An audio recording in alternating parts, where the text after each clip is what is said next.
تخيل إن واحد يخش عليك شقتك ومعاه سكينة ويربطك في كرسي ويقولك أنا بس عايزك تسمعني للآخر. تبدأ قصة الكتاب بناردين، كاتبة رعب مشهورة جدا، وبعد يوم طويل روحت بيتها وواقفة بتعمل أكل لنفسها وعمالة تتخيل لو هي ما كانتش لوحدها وكان في حد بيسليها. ولكن ناردين ما كانتش تعرف إن أمنيتها دي هتتحقق. وأول ما بتحس بتنكر كل ده، لكن أول ما بتحس بنفس حد وراها بتلف وبتتخض وبتفقد الوعي. تصحى ناردين وبتلاقي نفسها متكتفة في كرسي والشخص ده قاعد قدامها وبيراقب.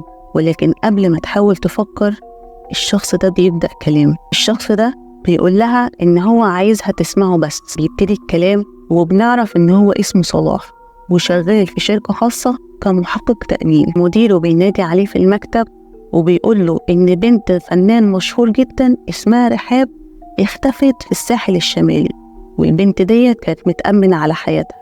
عشان كده هو عايز يروح يحقق في الموضوع، وبيروح للشاليه اللي رحاب كانت قاعدة فيه مع صحابها. ولكن بدل ما يلاقي دليل على اختفاء رحاب بيلاقي جثة أبوها.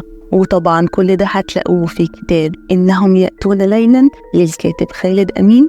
مش هتندم أبدا إن انت قريت الكتاب ده.